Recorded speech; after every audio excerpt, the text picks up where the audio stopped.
അന്ധവിശ്വാസവും ദുർമന്ത്രവാദവും ഒക്കെ നടമാടുന്ന നാട്. ബീഹാർ പൂർണിയയിലെ ഗ്രാമങ്ങളിലെത്തിയാൽ പരമ്പരാഗതമായി മന്ത്രവാദം ചെയ്യുന്നവരുണ്ട്.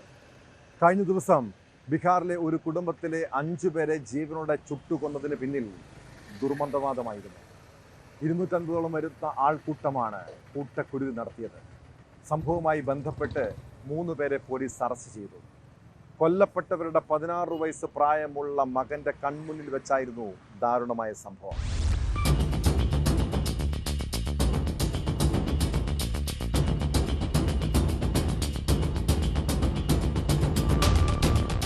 ബാബുലാൽ ഒറോൺ, ഭാര്യ സീതാദേവി, അമ്മ കറ്റോ മസോമത്ത്, മകൻ മംജീദ്, മരുമകൾ റാണി ദേവി എന്നിവരാണ് കൊല്ലപ്പെട്ടത്. മന്ത്രവാദ ക്രിയകൾ നടത്തിയെന്നാരോപിച്ച് 250ഓളം വരുന്ന ആൾക്കൂട്ടം ഇവരെ ക്രൂരമായി മർദ്ദിക്കുകയും ജീവനോടെ പെട്രോൾ ഒഴിച്ച് കത്തിക്കുകയുമായിരുന്നെന്ന് ദൃക്സാക്ഷികൾ പറയുന്നു.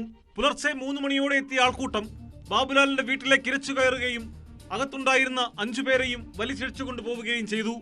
സമീപത്തെ കുളത്തിനടുത്ത് വെച്ചായിരുന്നു ക്രൂരമായ കൊലപാതകം.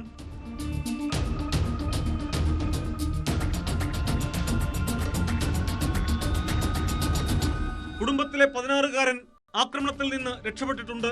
എന്നാൽ കൺമുമ്പിൽ കുടുംബാംഗങ്ങളെ കൊലപ്പെടുത്തിയതിന്റെ ആഘാതത്തിൽ നിന്ന് കുട്ടി മോചിതനായിട്ടില്ല.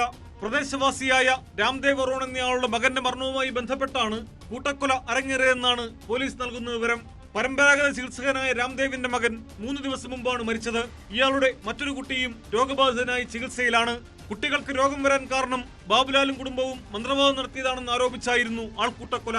ഗ്രാമത്തിലെ മറ്റൊരു പരമ്പരാഗത ചികിത്സകനായ നകുൽ ഒറോൺ അടക്കം 3 പേരെയാണ് പോലീസ് അറസ്റ്റ് ചെയ്തത്. സംഭവത്തിൽ കൂടുതൽ അറസ്റ്റ് ഉണ്ടാകും.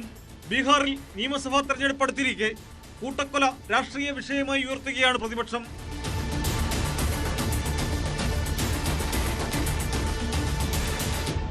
ന്യൂസ് 18 ബീഹാർ.